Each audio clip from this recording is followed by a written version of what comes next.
يهده الله فلا مضل له ومن يضلل فلا هادي له أشهد أن لا إله إلا الله وحده لا شريك له وأشهد أن محمدا عبده ورسوله صلى الله عليه وعلى آله وصحبه ومن سار على نهجه واستنى بسنته واهتدى بهديه إلى يوم الدين. قال الله تعالى في القرآن الكريم: يا أيها الذين آمنوا اتقوا الله حق تقاته ولا تموتن إلا وأنتم مسلمون. يا أيها الناس اتقوا ربكم الذي خلقكم من نفس واحدة وخلق منها زوجها وبث منهما رجالا كثيرا ونساء واتقوا الله الذي تساءلون به والأرحام إن الله كان عليكم رقيبا. يا أيها الذين آمنوا اتقوا الله وقولوا قولا سديدا يصلح لكم أعمالكم ويغفر لكم ذنوبكم ومن يطع الله ورسوله فقد فاز فوزا عظيما. فإن أصدق الحديث كتاب الله وخير الهدى هدى النبي صلى الله عليه وسلم وشر الأمور محدثاتها فإن كل محدثة بدعة وكل بدعة ضلالة وكل ضلالة في النار. Amma ba'd. Akhwati fillah, saudari-saudari, para bunda, jemaah rahimani wa rahimakumullah. Kita bersyukur kepada Allah, kesempatan sore yang berbahagia ini kembali kita bermajelis ilmu dalam keadaan sehat walafiat, di atas Islam dan iman, di atas taufik dan hidayahnya. Kita memohon kepada Allah Subhanahu wa taala, Allahumma 'allimna ma yanfa'una wanfa'na bima 'allamtana wa zidna ilma. Allahumma rzuqna ilman nafi'an wa rizqan tayyiban wa amalan mutaqabbala. Allahumma aslih lana sya'nana kullahu wa la takilna ila anfusina tarfata 'ain. Saudari-saudari, para bunda, akhwati fillah rahimani wa rahimakumullah. Sore yang berbahagia ini kita kaji bersama pada Fiqhul Usrah tentang fikih keluarga, dan tema kita tentang menegakkan sholat 5 waktu, yaitu ajarkan kepada keluarga untuk menegakkan sholat 5 waktu. Saudari-saudari, akhwati fillah, jamaah rahimani wa rahimakumullah. Allah Subhanahu wa taala perintahkan kita semuanya agar bersungguh-sungguh untuk menjaga diri dan keluarga dari api neraka. Ya ayyuhalladzina amanu qu anfusakum wa ahlikum nara. Wahai orang-orang yang beriman, jagalah diri-diri kalian dan keluarga kalian dari api neraka. Waquduhan nasu wal hijarah. Yang bahan bakar neraka adalah manusia dan bebatuan. Akhwati fillah rahimani wa rahimakumullah. Perkara besar yang hendaknya kita perhatikan sebagai orang tua di dalam mendidik anak-anak kita, khususnya adalah mengajari mereka tentang sholat. Mendidik anak-anak kita tentang sholat. Ini akhwati fillah rahimani wa rahimakumullah. Tidak ada yang lebih besar kewajiban seorang hamba kepada Allah Subhanahu wa taala lebih dari tauhid kepada Allah. Wa qadha rabbuka alla ta'budu illa iyyah. Dan Allah wajibkan atas kalian agar kalian tidak beribadah, tidak menyembah kecuali hanya kepada Allah Subhanahu wa taala. Wa bil walidaini ihsana. Dan agar engkau berbakti kepada kedua orang tua.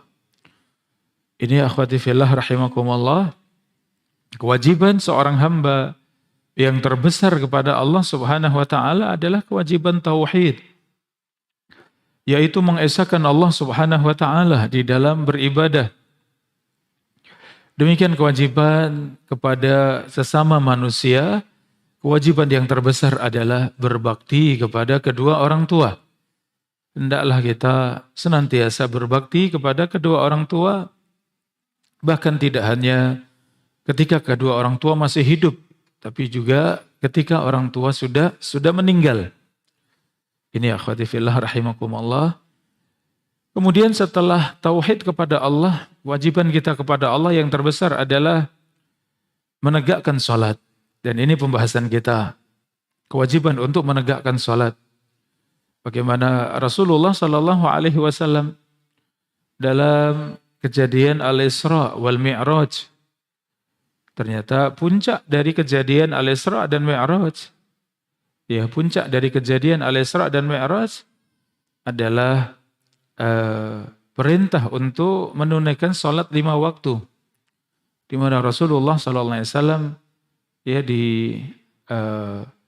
angkat dalam kejadian Al-Isra, ya diangkat dalam kejadian Al-Isra dari Masjidil Haram ke Masjidil Aqsa. Ya, kemudian dari Masjidil Aqsa ya kemudian diangkat ke langit yang ketujuh. Sampailah di atas langit yang ketujuh, yaitu di Sidratul Muntaha. Ya, di tempat yaitu Sidratul Al-Muntaha. Ini akhwati fillah, sampai di Sidratul Muntaha Allah perintahkan salat. Artinya satu-satunya syariat yang Allah perintahkan di atas langit yang ketujuh. Ya, karena begitu besarnya kedudukan salat. Di mana Rasulullah Shallallahu alaihi wasallam menyebutkan salat sebagai amalan yang pertama dihisab Allah Subhanahu wa taala. Awwalu ma yuhasabu bihil 'abdu yaumal qiyamah as-shalah. Amalan yang pertama kali dihisab Allah pada hari kiamat adalah salat. Idza salahat salaha sa'iru amalihi wa idza fasadat fasada sa'iru amalihi. Jika salatnya baik, maka baiklah seluruh amalnya. Dan jika buruk salatnya, maka buruklah semua amalnya. Akhwati fillah rahimakumullah. Allah Subhanahu wa taala ya dalam hadis ini, tentu wahyu pada Nabi sallallahu alaihi wasallam, menjadikan salat sebagai barometer, salat sebagai ukuran. Ya, jika baik maka baik semua amalnya, dan jika buruk maka itu menunjukkan buruk semua amalnya. Ternyata yang menjadi barometer adalah salat. Akhwati fillah rahimani wa rahimakumullah. Rasulullah sallallahu alaihi wasallam mengajarkan salat kepada semuanya. Dia mengajarkan salat kepada para sahabat, kepada keluarganya. Bahkan keluarganya yang sudah besar. Ketika Fatimah bersama dengan suaminya Ali bin Abi Thalib, Rasulullah sallallahu alaihi wasallam bangun pagi, bangun sebelum subuh, ya, dan melewati rumahnya Ali bin Abi Thalib. Rasulullah pun membangunkan.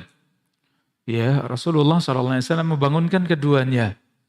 Perhatikan bagaimana Rasulullah sallallahu alaihi wasallam sangat besar perhatiannya dengan salat. Bahkan di akhir wasiatnya Rasulullah sallallahu alaihi wasallam berwasiat as-shalah wattaqullaha fi imaikum, atau kama qala sallallahu alaihi wasallam. Tegakkan salat dan bertakwalah kalian kepada Allah Subhanahu wa taala, ya, ittaqullaha fima malakat aimanukum. Bertakwalah kepada Allah dalam urusan salat budak-budak kalian. Ya, dalam urusan salat budak-budak kalian. Akhwati fillah rahimani wa rahimakumullah, mendekati kematian, mendekati ajal. Rasulullah sallallahu alaihi wasallam pun mengingat salat. Bahkan salat yang diingatkan adalah ittaqullaha fima malakat aimanukum. Bertakwalah kepada Allah untuk mengajarkan salat kepada budak-budak kalian. Ada apa di sini sampai budak ya diingat Nabi sallallahu alaihi wasallam? Ternyata ya seorang budak mungkin merasa sulit dengan kehidupan dunia, merasa susah berat sebagai seorang budak di dunia, tapi janganlah kesulitan itu kemudian ya menjadikannya tertahan dari kebahagiaan di akhirat. Dan kunci kebahagiaan di akhirat adalah salat. Ya, kunci kebahagiaan di akhirat setelah tauhid kepada Allah adalah salat. Maka yang Rasulullah ingatkan adalah ajarkan salat kepada budak-budak kalian. Ya, sehingga mereka akan menghadap kepada Allah dalam keadaan membawa salat. Ya, akan kembali kepada Allah dalam keadaan sudah menegakkan salat. Ini akhwati fillah rahimani wa rahimakumullah, kedudukan salat di dalam syariat Islam. Bagaimana Rasulullah SAW mengajarkan kepada semuanya, khususnya adalah keluarga, untuk bisa menjaga salat, untuk bisa menegakkan salat. Dalam hadis yang sahih, riwayat Al-Bukhari, kullukum ra'in wa kullukum mas'ulun an ra'iyatihi. Setiap kalian adalah pemimpin dan setiap kalian akan ditanya bagaimana kalian memimpin.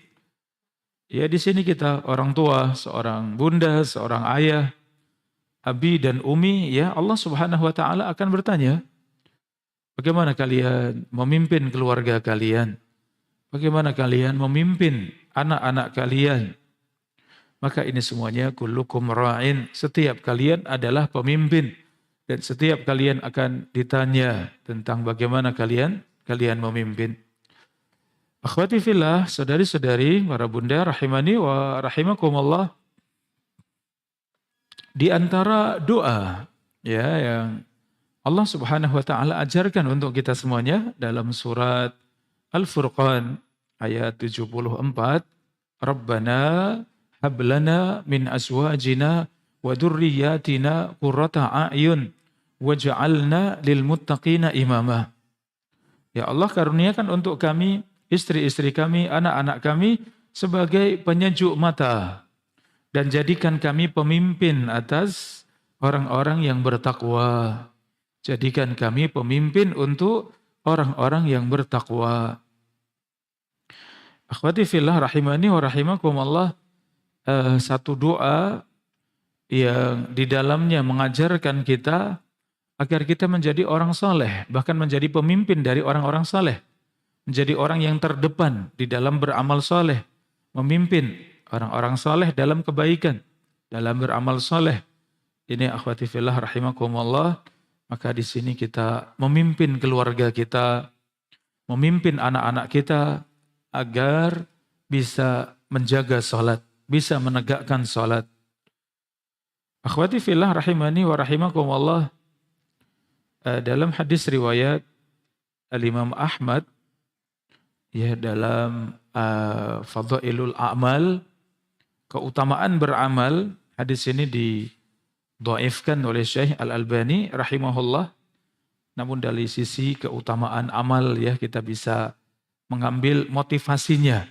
Artinya tidak langsung, ya, mengamalkan hadis ini, tapi motivasinya yang kita ambil. Li'an yu'addibar rajulu waladahu khairun lahu min an yatasaddaq bisa. Kata Nabi SAW, seorang, ya, mendidik anaknya itu lebih baik daripada bersedekah dengan satu sa'. Lebih baik, lebih besar pahalanya daripada bersedekah dengan satu sa'. Ini akhwati fillah rahimani wa rahimakumullah, di mana hadis ini menyebutkan akan besarnya keutamaan kita sebagai orang tua, khususnya para bunda, ya, untuk menyibukkan waktunya mendidik anak. Ya, para bunda, sibukkan waktu Anda untuk banyak bersama dengan anak. Ya, urusan-urusan yang bisa diakhirkan, bisa dikerjakan, ya, nanti, maka bisa untuk menyibukkan diri dalam membersamai anak. Apalagi zaman kita, akhwati fillah, zaman kita kadang sibuk dalam perkara-perkara yang sebenarnya kita tidak sibuk, ya, karena pegang HP, ya, kemudian mungkin nonton di YouTube, mungkin buka di, ya, scroll yang ada di media sosial, ya, padahal mungkin tidak terlalu penting, atau bahkan kadang sekedar hanya ya pengen tahu saja, sifat kepo, sifat pengen tahu ya, sehingga banyak waktu terbuang di HP ya. Ini yang sering diperingatkan oleh para ulama ya, dimana sebaiknya kita bisa benar-benar mengatur waktu kita, khususnya adalah kebersamaan kita dengan HP ya. Bisa dihitung sehari semalam 24 jam, 7 jam untuk tidur, sisa waktunya sangat banyak. Kalau mau dihitung bersama dengan HP berapa lama, bisa jadi itu berjam-jam.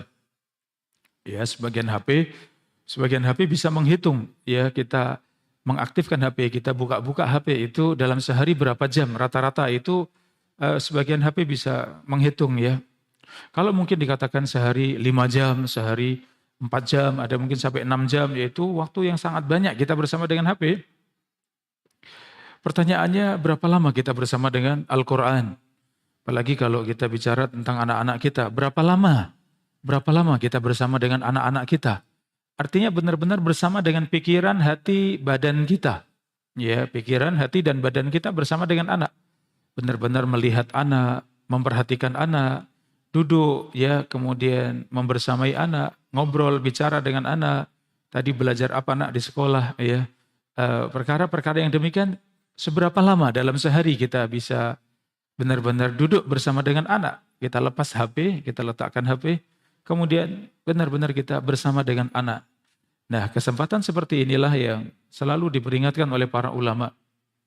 Apalagi Syekh Saleh Al-Fauzan, hafizahullah, ya, ulama besar kita yang masih tersisa di zaman kita. Salah satunya adalah Syekh Saleh bin Fauzan Al-Fauzan, hafizahullah. Ya, seorang yang sudah sangat sepuh, sangat senior, ya, dan masih ada bersama dengan kita. Nasihat-nasihatnya luar biasa. Salah satu nasihatnya, akhwati fillah, adalah nasihat tentang zaman kita ini zaman yang sangat berbahaya. Jadi zaman kita ini bukan zaman biasa, karena memang kita banyak tergiring dengan dunia. Bahkan bisa jadi musuh-musuh Islam itu sangat kuat. Bagaimana kaum muslimin bisa tersibukkan dari agama mereka. Ini akhwati fillah rahimakumullah.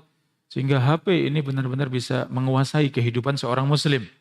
Ya, yang harusnya dulu tidak ada HP, kesibukan kita adalah kesibukan memegang Al-Quran, membaca Al-Quran. Ya, zikir pagi dan sore, kesibukan kita bersama dengan keluarga sepenuhnya tanpa memegang HP sama sekali. Ya, dengan anak-anak juga demikian. Kita zaman dulu tidak ada orang tua yang memegang HP. Mereka selalu bersama anak, mereka selalu melihat, selalu memperhatikan, ya, dalam semua urusannya. Ya, keadaan seperti itu kalau kita bandingkan dengan zaman kita, akhwati fillah, kita yang sudah jadi orang tua, ya, kita rindu sebenarnya. Kita rindu, dulu saya dididik, ya, ayah saya dididik ibu saya, ya, dalam keadaan mereka tidak memegang HP. Mereka tidak ada kesibukan sama sekali dengan HP, ya, sehingga waktu mereka benar-benar bersama dengan keluarga, waktu mereka bersama dengan anak-anak. Nah, kita bawa kepada zaman kita, akhwati fillah, apakah kita bisa menyibukkan diri dengan waktu kita, kebanyakan waktu kita untuk anak-anak kita, untuk keluarga kita. Ya, seorang bunda tentu menyibukkan waktunya bersama dengan suami. Demikian seorang bunda menyibukkan waktunya dengan anak-anak. Ya, subhanallah, itu keberkahan akhwati fillah. Ya, seorang ibu, ya, letakkan HP, ya, tidak sibuk dengan HP, kemudian dia membersamai anak, ya, ngobrol, bincang, ya, cerita sana sini dengan anak. Masya Allah, itu, ya, tarbiyah yang sebenarnya. Ya, kalau dilihat di zaman Nabi yang tidak ada kemajuan teknologi, bagaimana mendidik? Ya, memang seperti itu kesibukannya. Ya, disinilah zaman kita yang disifati oleh Syekh Saleh Al-Fauzan, hafizahullah, bahwa zaman kita sangat berat, zaman kita sangat bahaya. Ya, apalagi anak-anak kita, terkhusus adalah anak-anak perempuan, ya, begitu mudahnya terbawa dengan dunia yang sangat rusak, ya, di mana banyak dari medsos itu sangat merusak anak-anak kita. Kalau ini waktu kita perhatikan, ya, kita sempatkan HP, ya, jarang saja kita, sesuai dengan kebutuhan, hanya sekali dua kali saja, sebentar, ya, sisa waktunya untuk anak-anak, ya, subhanallah, kita akan banyak sekali bisa membersamai anak. Ini akhwati fillah. Sering ya orang tua ternyata apa bahasa kita, kecolongan ya. Orang tua kecolongan, tahu-tahu anak sudah jauh sekali masuk di HP. Ya, tidak hanya di YouTube, ternyata sudah masuk di berbagai macam ya, ternyata jauh sekali nggak kita bayangkan. Ya, anak-anak ternyata sudah jauh sekali main game, ternyata game online yang itu buat mereka benar-benar menghabiskan waktunya. Kalau ditanya dapat apa dengan hebat di game tadi, nggak dapat apa-apa. Jadi anak yang pintar, jawabannya tidak. Jadi anak yang soleh karena pintar main game, jawabannya tidak. Ya, maka di sini banyak ya kesempatan anak-anak kita terbuang ternyata bukan bersama orang tua. Habis ternyata bukan bersama dengan orang tua, tapi habisnya waktu anak-anak kita adalah bersama dengan HP. Maka perhatikan ini juga, akhwati fillah, untuk memperhatikan ya kapan anak-anak bisa pegang HP dan harus didampingi orang tua. Jangan jauh-jauh dari orang tua sehingga orang tua tahu kemana anak, apa yang dilihat, apa yang menyibukkan. Ya ini kita bisa membersamai anak-anak kita. Mudah-mudahan dengan sebab seperti itu, insya Allah anak-anak tumbuh dalam keadaan baik, dalam keadaan saleh. Apalagi kita bicara tentang salat ya akhwati fillah, bagaimana mereka bisa menegakkan salat. Akhwati fillah rahimani wa rahimakumullah, anak adalah investasi akhirat kita yang paling besar ya. Kalau kita meninggal, kita ada di alam kubur, apa yang paling kita harapkan akhwati fillah? Insya Allah jawabannya sama, yang paling diharapkan adalah anak yang soleh. Ya, makanya hadis idza mata ibnu Adam inqata'a amaluhu. Jika anak Adam meninggal, maka terputus semua amalnya illa min salas, kecuali 3 perkara. Sedekah jariyah, ya sedekah jariyah. Bagi yang punya harta, punya kelebihan harta, maka sedekahkan harta di jalan Allah, sedekah jariyah. Kemudian ilmu yang bermanfaat, ya ilmu yang bermanfaat. Dulu mengajarkan ilmu kepada manusia, ia semangat mengamalkan ilmunya dan semangat menyampaikan ilmu kepada orang lain, kepada keluarga. Dan yang ketiganya adalah anak soleh yang mendoakan orang tua. Apa yang paling diharapkan orang tua? Kita semuanya sebagai orang tua, kalau kita meninggal, jawabannya adalah anak yang soleh. Ya, maka cukuplah kita bisa mendidik anak-anak kita menjadi anak yang soleh. Itu adalah bekal kita untuk menghadap kepada Allah. Itu yang paling kita harapkan ketika kita sudah ada di alam kubur. Apa yang paling kita harapkan? Anak-anak soleh yang selalu mendoakan orang tua. Anak-anak soleh yang selalu beramal soleh, sehingga amal kebaikannya juga sampai kepada orang tua. Ini akhwati fillah rahimani wa rahimakumullah. Maka di sini fokus kita dalam berkeluarga setelah kita memiliki anak-anak, di antara fokus besar kita adalah mendidik anak kita. Ya, keluarga yang sakinah, mawaddah, warahmah, yang dibangun di atas apa? Suami dan istri yang sepakat, yang kuat di dalam bersama-sama mendidik anak-anak. Innallaha idza ahabba ahla baitin adkhala alaihim ar-rifqa. Sesungguhnya Allah Subhanahu wa taala ketika mencintai satu keluarga, maka Allah akan masukkan dalam keluarga tersebut ar-rifqa, yaitu sifat lemah lembut. Ya, sifat lemah lembut. Allah inginkan kebaikan pada satu keluarga, maka pasti Allah masukkan dalam rumah tangga tersebut kelemah lembutan antara suami dan istri, antara orang tua dengan anak-anak, ya, maka Allah berikan untuk mereka kelemah lembutan. Hadis yang disahihkan oleh Syekh Al-Albani rahimahullahu taala. Akhwati fillah rahimani wa rahimakumullah. Bagaimana kita mendidik anak-anak kita untuk menegakkan salat? Ya, perintah Allah, wa'mur ahlaka bis salat wastabir 'alaiha. Surat Thaha ayat 132, perintahkan keluargamu untuk menegakkan salat dan bersabarlah atasnya. Bersabarlah dalam mendidik anak-anak menegakkan salat. Akhwati fillah rahimani wa rahimakumullah. Segala sesuatu butuh proses, ya. Segala sesuatu butuh yang namanya proses. Ya kita bisa naik motor itu ada prosesnya atau langsung bisa naik motor. Ternyata ada prosesnya. Ternyata sebelum naik motor kita bisa naik sepeda dulu ya.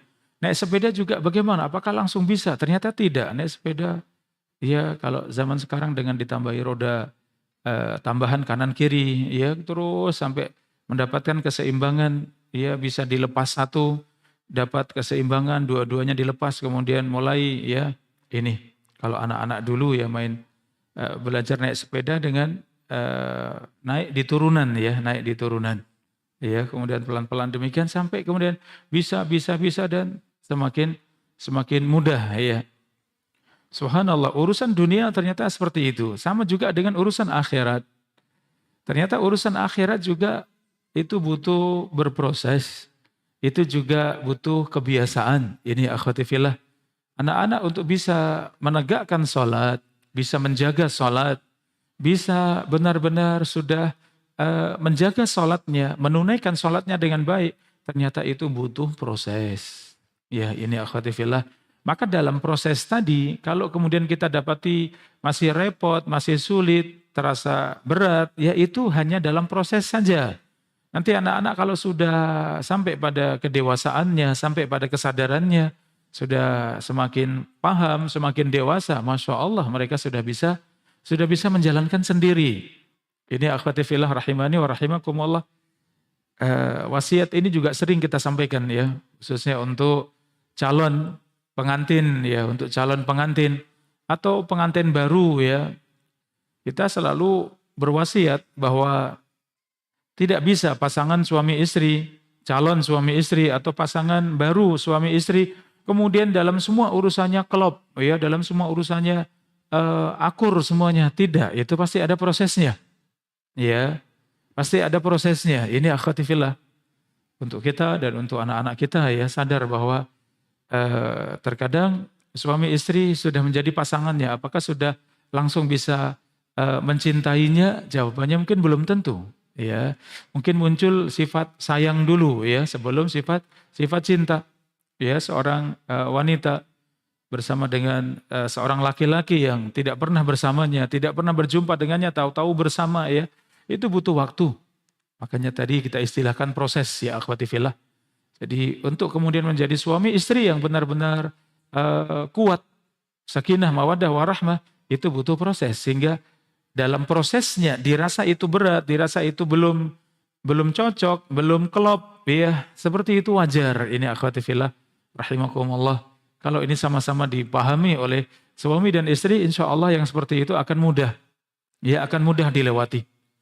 Kadang baru setahun berkeluarga, 3 tahun berkeluarga, kemudian sudah mengatakan pengen berpisah dari suami sudah tidak kuat lagi pengen menceraikan istrinya misalnya.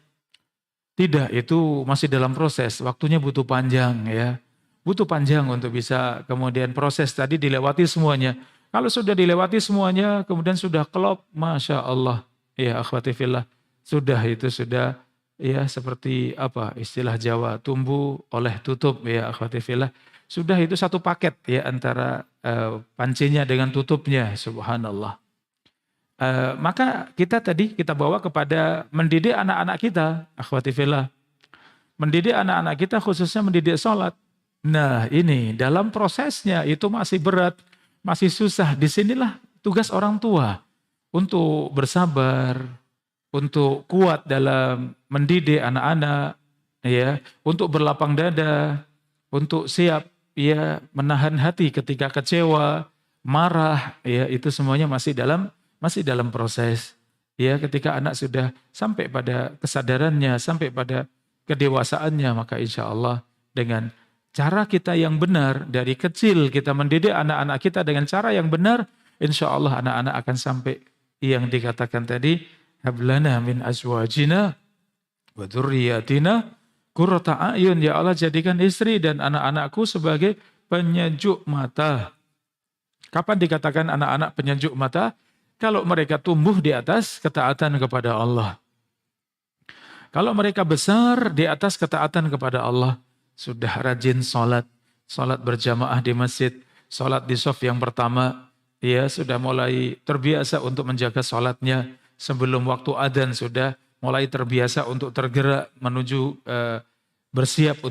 Tadi dalam prosesnya bagaimana kita mengajari anak-anak kita, beberapa langkah ini bisa kita terapkan akhwati fillah. Di antara langkah kita dalam mendidik anak-anak kita adalah langkah yang pertama tasjih. Tasjih adalah memotivasi. Ya, memotivasi anak-anak untuk belajar berdiri, mengerjakan sholat. Ya, anak-anak mau berdiri saja itu sudah proses.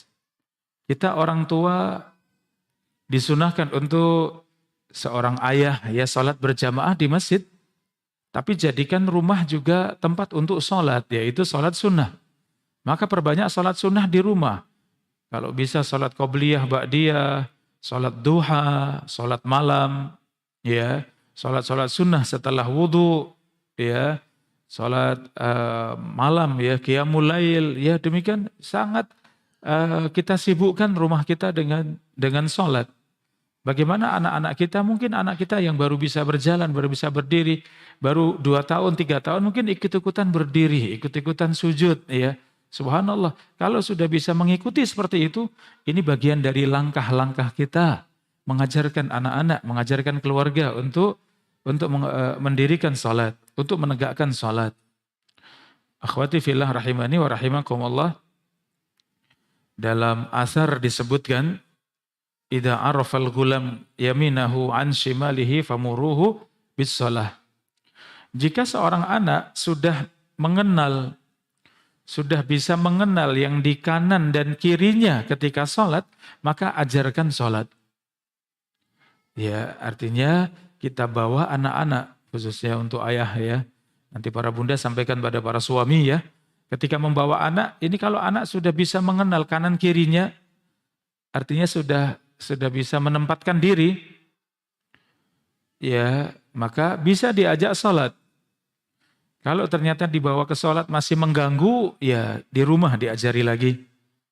Ya, nah ada salah satu kewajiban kita kepada Allah yang menciptakan langit dan bumi, yang menciptakan matahari dan bulan, ya, agar kita sholat, agar kita menunaikan sholat. Ya, sholat itu sebagai penghubung antara seorang hamba yang menyambungkan kita dengan Allah Sang Pencipta, ya pelan-pelan sesuai dengan akalnya. Ini akhwati fillah rahimani wa rahimakumullah, suatu saat sudah dirasa banyak kita ajari di rumah untuk mengerjakan salat, untuk bisa menjaga salat atau belajar salat. Walaupun anak belajar salat bisa jadi baru 1 rakaat sudah tidak melanjutkan, nggak apa-apa, itu proses ya. Diajari wudhu, baru kenal air, baru main-main air, nggak apa-apa, itu proses semuanya. Dan memang kewajiban sholat itu setelah balik. Ya, setelah balik. Mulai diajarkan di umur 7 tahun.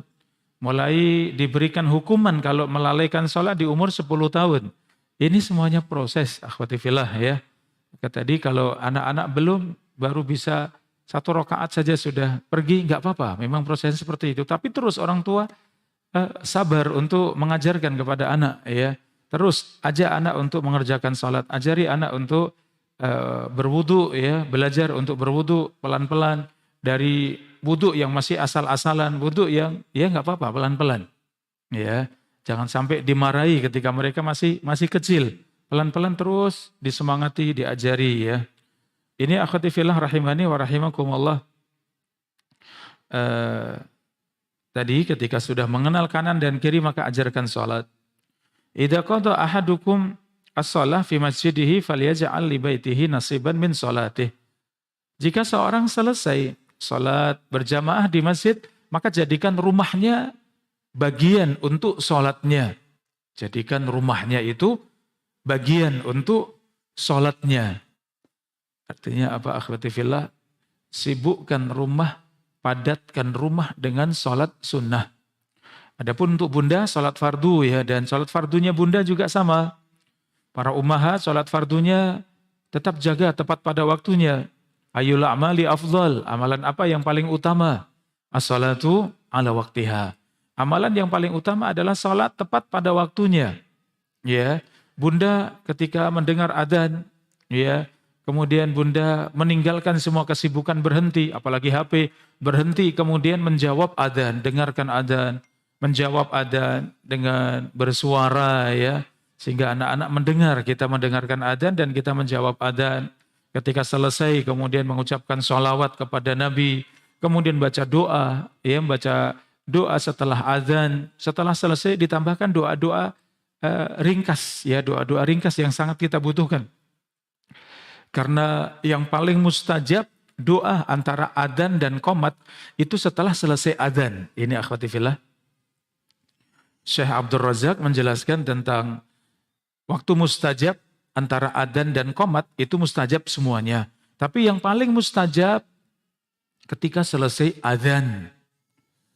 Jadi adzan kita mengikuti, kita menjawab adzan, kemudian sholawat kepada Nabi, kemudian doa setelah adzan, setelah itu doa kita. Ya, tadi Rabbana hablana min azwajina ya muqallibal qulub, ya Rabbana la tuzigh qulubana dan seterusnya itu bisa dibaca setelah baca doa setelah adzan tadi kan itu waktu yang paling mustajab. Ya, bagaimana doanya? Silakan semampunya. Kalau bisa dalam keadaan sudah berwudu, dalam keadaan menghadap kiblat, dalam keadaan mengangkat kedua tangan, maka itu yang paling mendekati untuk mustajab dari doa kita. Ini akhwati fillah rahimakumullah, kita membiasakan seperti itu, anak-anak melihat, anak-anak mendengar. Setiap kali adzan pasti Bunda meletakkan HP-nya, pasti meninggalkan kesibukannya, ditunda semuanya, berhenti semuanya, kemudian menjawab adzan. Ini besar sekali di hati anak-anak kita, akhwati fillah. Ya, itu besar sekali. Kalau kita menjawabnya sambil tetap sibuk dengan kesibukan kita, mungkin hanya bisa menjawab takbir saja. Setelah itu lafaz adzan berikutnya sudah lupa, tahu-tahu selesai saja, mungkin tidak sadar, tidak membaca doa setelah adzan ya. Ini ada guru kami di kelas ya, seorang profesor doktor ya, Syekh Abdul Rahman. Beliau mungkin contoh dari semua guru ya, contoh dari semua guru, beliau ini yang paling kuat. Ketika adzan berkumandang, ya beliau menghentikan pelajarannya. Benar-benar berhenti dan benar-benar menjawab sampai selesai, sampai berdoa. Setelah itu baru lanjutkan pelajarannya. Dan ini pasti setiap kali ya jam beliau pas di waktu adzan zuhur ya, kami kuliah dari hari Sabtu sampai Kamis ya, atau Sabtu sampai Rabu, dan liburnya itu hari Kamis Jumat dahulu ya, Kamis Jumat 5 hari masuk kuliah. Dan jumpa dengan guru yang, ini kenangan yang buat saya, buat kami, para murid tidak lupa. Beliau sangat kuat untuk mengajarkan kami menjawab adzan. Yang seperti ini tentu butuh dari kita semuanya konsisten ya, istiqomah, konsisten. Demikian niatan yang kuat ya.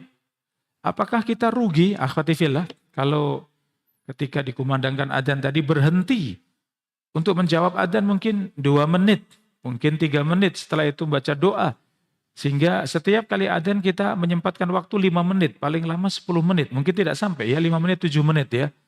Apakah kemudian kita rugi? Karena waktu kita terpotong, karena kita sibuk menjawab adzan? Jawabannya tidak, itu adalah keberkahan dunia dan akhirat kita. Itu adalah kebaikan untuk kita dan keluarga. Ya, kalau kita mendidik seperti itu, anak-anak melihat, anak-anak menyaksikan, mungkin mereka belum bisa untuk mengikuti, akhwati fillah. Mungkin belum bisa seperti kita, enggak apa-apa. Tapi kenangan seperti itu pasti akan diingat anak-anak kita. Kita sudah meninggal pun anak-anak pasti ingat. Bunda kalau adzan dikumandangkan pasti berhenti. Ya, pasti menjawab adzan. Subhanallah. Langkah-langkah yang seperti ini sebenarnya bagian daripada langkah-langkah strategis. Langkah strategis dalam mendidik anak-anak kita.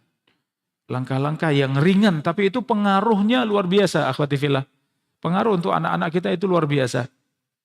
Ya, maka yang seperti ini hendaknya kita bisa menjadi qudwah, bisa menjadi contoh untuk anak-anak kita bagaimana sebelum sholat saja, urusan yang membersamai sholat yaitu adzan, kita sudah sangat menjaga untuk menjawab adzan, untuk berdoa setelah adzan. Akhwati fillah rahimani wa rahimakumullah. Kemudian berikutnya yaitu anak ketika sampai pada umur sebelum 7 tahun. Ya, dari kecil tadi sudah kita perkenalkan, kita sibukkan rumah kita dengan sholat. Sehingga anak baru bisa merangkak, anak baru bisa berjalan, umur 1,5 tahun, umur 2 tahun, umur 3 tahun, itu anak yang dilihat dari orang tua apa? Sholat, sholat, dan sholat. Ya, Masya Allah. Ya, kemudian sampai pada umur sebelum 7 tahun, artinya mungkin umur 4 tahun sampai 6 tahun, mendekati 7 tahun. Apa yang kita kerjakan, akhwati fillah? Di antara langkah-langkahnya sudah mulai mendekati 7 tahun diajarkan untuk berwudu secara ringkas. Ya, wudu secara ringkas. Ringkasnya itu masing-masing dibasuh 1 kali ya akhwati fillah. Ya, membasuh wajah 1 kali, tangan 1 kali, mengusap kepala 1 kali, membasuh kaki 1 kali. Kalaupun membasuh seperti itu belum bisa, baru dikenalkan atau belum sempurna tidak mengapa. Tapi sudah mulai mengenal bahwa anggota wudu itu ada 4, wajah, kedua tangan, kepala, dan kedua kaki misalnya. Maka ini anak-anak sebelum 7 tahun sudah mulai mengenal yang namanya bersuci. Sambil diajari, ya, sholat itu harus dibuka dengan berwudu. Ya, sholat tidak sah kalau tidak punya wudu. Ya, wudu itu bersuci sehingga membersihkan badan kita. Wajah yang kotor, kepala yang kotor, tangan yang kotor, kaki yang kotor itu bersih. Menjadi suci dengan berwudu. Ini akhwati fillah sudah mulai dipahamkan pada anak-anak kita sebelum 7 tahun. Kemudian ajarkan Al-Fatihah. Karena yang paling pokok di dalam sholat itu bacaan Al-Fatihah. Bahkan surat setelah Al-Fatihah itu hukumnya sunnah.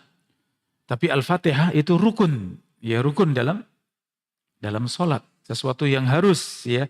Maka sudah mulai ajarkan pada anak-anak sebelum 7 tahun untuk menghafal Al-Fatihah. Ajari. Al-Fatihah itu sangat mudah untuk anak-anak kita, tapi butuh untuk kita ulang-ulang dan terus kita ulang-ulang. Ini akhwati fillah. Walaqad yasarnal Qur'ana lidzikri fahal min muddakir. Sungguh kami mudahkan Al-Quran, adakah orang-orang yang mengingat Al-Quran? Jadi Al-Quran itu sangat mudah, apalagi Al-Fatihah. Apalagi anak-anak kita biasa mendengar Al-Fatihah, terus kita ajari dan terus kita ulang. Kita talqin, ya kita talqin, kita bacakan, anak bisa mengulangi, baca bersama dengan anak, terus demikian, ya sampai benar-benar lancar Al-Fatihahnya. Ini kapan? Persiapan sebelum 7 tahun, akhwati fillah. Maka sudah mulai diajarkan Al-Fatihah benar-benar lancar. Usahakan bisa lancar dan bagus bacaannya. Akhwati fillah rahimani wa rahimakumullah. Demikian juga tentang bersuci, ya sudah mulai diajarkan tentang bersuci, bahwa bersuci dalam Islam itu ada wudu, ada tayamum, ada mandi, ya mandi besar atau mandi. Ini juga sudah mulai dikenalkan anak-anak kita walaupun belum sampai umur 7 tahun. Akhwati fillah rahimani wa rahimakumullah. Setelah itu sebelum 7 tahun sudah mulai ajari gerakan-gerakan di dalam sholat. Ada berdiri, ada ruku, ada i'tidal, ada sujud, ada duduk di antara 2 sujud, ada tasyahud atau tahiyat. Ya, ini sudah mulai ajarkan pada anak-anak kita. Dan itu sangat mudah kalau orang tua sibukkan untuk sholat sunnah di rumah. Ya, kerjakan sholat, banyak sholat itu di rumah. Maka anak-anak melihat. Akhwati fillah rahimani wa rahimakumullah. Demikian juga untuk anak laki-laki, ya, sebelum 7 tahun, yang tadi sudah mulai bisa diajak tertib, diajak teratur, ya tidak mengganggu sholat. Anak-anak sudah mulai diajak untuk pergi ke masjid. Ya, umur 4 tahun, 5 tahun sudah bisa menjaga, tidak lari ke sana sini, tidak teriak-teriak, ya. Sudah mulai diajak ke masjid khususnya untuk anak laki-laki sholat Jumat. Ini para bunda sampaikan pada suami untuk anak-anak kecil bawa sholat Jumat, ya. Bawa untuk sholat Jumat biar mengenal, oh ternyata di masjid banyak orang. Ternyata di masjid ada yang ceramah, ada yang khutbah. Ya, ternyata itu seperti sholat duhur tapi hanya 2 rakaat dan bacaannya dengan suara yang keras. Ya, anak-anak sudah mulai mengenal. Melihat orang tua bagaimana sholat, bagaimana berdoa, mengangkat kedua tangan, bagaimana tenang di masjid. Itu sudah mulai diperhatikan anak-anak kita sebelum 7 tahun. Maka selain sholat berjamaah, jangan lupa ya persiapan sebelum 7 tahun itu sudah mulai dipersiapkan untuk sholat Jumat. Akhwati fillah rahimani wa rahimakumullah, selanjutnya anak-anak antara 7 tahun sampai dengan 10 tahun. Ya, 7 sampai 10 tahun. Ini sudah ada perintah dari Nabi, muru auladakum bis salat wa hum abna'u sab'i sinin. Perintahkan anak-anak kalian ya untuk menegakkan salat, untuk mengerjakan salat ketika mereka sudah berumur 7 tahun. Ya. Maka di umur 7 tahun, akhwati fillah, ia sudah mulai benar-benar serius mengajari anak-anak untuk mengerjakan sholat. Sudah umur 7 tahun. Kalau dari kecil tidak dibiasakan, tahu-tahu 7 tahun diajari, ya ini tadi prosesnya ada yang terlewatkan. Dari masa kecil tadi, umur 3 tahun sampai 5 tahun, 5 tahun sampai 7 tahun, tadi proses semuanya. Itu sudah masuk dalam proses tadi. Yang kita sebutkan kadang beratnya itu di prosesnya. Ketika sudah jadi, sudah ya itu akan mudah, itu akan ringan, bahkan nikmat. Ya kita akan merasakan satu yang indah kalau sudah jadi ya. Maka tadi mengajari ini sabar karena itu proses. Di 7 tahun sampai 10 tahun sudah mulai diajarkan sholat. Sholatnya bagaimana? Ya, diajak untuk ke masjid. Sudah mulai lebih serius, diajak ke masjid. Ya, dan pada umur ini, akhwati fillah, ini sudah sering-sering disebutkan yang namanya kalimat sholat. Ya, sebentar lagi azan. Ya, sebentar lagi sholat duhur. Sebentar lagi maghrib. Ya, ini sudah sering kita ulang-ulang. Ya, sehingga telinga anak-anak di antara 7 sampai 10 tahun tadi sudah sangat sering selalu mendengar dari orang tua, ya. Ketika mau tidur, ingatkan nak, jangan lupa besok pagi kita bangun, kita sholat subuh. Maka didengar anak kalimat sholat subuh, sholat subuh, sholat subuh. Bahkan setiap kali mau tidur, orang tua tidak lupa anak, ya, berdoa dulu, ya, dan jangan lupa besok pagi kita bangun sholat subuh misalnya. Subhanallah, ini kata-kata seperti ini selalu kita dengungkan di anak-anak kita. Bahkan kegiatan kalau bisa kaitkan dengan sholat. Nak, nanti kita setelah asar, setelah sholat asar, kita akan kunjung ke rumah nenek misalnya. Kita akan berkunjung ke Mbah Uti misalnya. Mau berkunjung dikaitkan dengan apa? Nanti setelah maghrib kita akan berkunjung ke rumah Eyang Kakung misalnya. Selalu dikaitkan dengan kalimat apa? Setelah sholat. Ya, setelah sholat duha, kalau itu masuk nanti setelah 10 tahun ya sudah mulai diajarkan sholat-sholat sunnah. Ya, ini akhwati fillah. Ketika sudah mulai diajarkan sholat-sholat sunnah juga selalu dikaitkan begitu. Ya, kata-kata sholat duha itu selalu diulang-ulang. Ya, nak, nanti kita bangun malam ya sholat witir. Ya, nanti kita bangun setengah jam sebelum subuh kita sudah bangun, rumah lampu sudah menyala semuanya, kita bangun semuanya, ayo kita sholat witir misalnya. Selalu didengar di telinga anak-anak sholat witir, itu selalu diulang-ulang. Tentu ya dengan santun, dengan hikmah, ya dengan cara yang baik, tidak membuat anak bosan, tidak ya. Tapi ini kata-kata yang tentu didengar mereka, kata-kata yang indah, kata-kata yang baik ya seperti itu. Dengan kita membiasakan mereka untuk mengenal berbagai macam sholat tadi akhwati fillah, dan sholat juga kita bimbing, kita perhatikan bagaimana anak-anak berwudu juga ketika diproses tadi, setelah sampai pada 7 sampai 10 tahun sudah mulai lebih serius dalam mengajari wudu, sampai benar-benar umur 10 tahun sudah bisa berwudu dengan baik. Setelah itu di atas 10 sudah benar-benar belajar menjaga sholat sampai balik atau kurang lebih umur 15 tahun. Ya, sehingga di umur 15 tahun sudah, itu harusnya sudah puncaknya mandiri dalam melaksanakan sholat. Walaupun orang tua masih kadang mengingatkan, apalagi sholat subuh ya ini tidak mudah, maka tadi dari kecil sudah biasa dibangunkan. Perasaan orang tua tidak tega, kasihan anak-anak tidur, kasihan tadi tidurnya terlambat. Berarti yang kasihan bukan untuk dibangunkannya, tapi kasihan kalau tidur malamnya terlambat. Nah ini yang kita fokuskan perhatian pada kasihan kalau sholat malamnya, tidur malamnya terlambat. Ini yang kita fokuskan ya. Sehingga orang tua ketika membangunkan memang harus tegas, bangunkan anak. Ya, untuk sholat subuh, adzan subuh sudah berkumandang, segera bangunkan. Ya, kecuali tadi sudah mulai belajar untuk sholat malam, sholat witir. Ya, alhamdulillah rumah dibiasakan selalu lampu semuanya menyala. Kalau sudah jam 3:30 misalnya, jam 4 ya pasti lampu sudah nyala semuanya. Semua sudah mulai dibangunkan, sudah mulai didengar lantunan Al-Quran dari bacaan Al-Quran ataupun sholat malam ya. Maka yang seperti itu akhwati fillah, sungguh kita akan bisa mengajari keluarga kita apa yang kita bahas, yaitu ajarkan keluarga untuk menegakkan sholat. Tapi demikian akhwati fillah rahimani wa rahimakumullah, mudah-mudahan bermanfaat untuk kita semuanya. Kesimpulannya bahwa untuk menegakkan sholat, keluarga kita khususnya anak-anak kita menegakkan sholat itu ternyata proses panjang dan sulitnya itu karena masih dalam proses. Ketika mereka sudah sadar, mereka sudah bisa menjaga sendiri, walhamdulillah. Ya, kita sudah bisa sibuk dengan urusan yang lain ya. Demikian, wallahu taala a'lam bissawab.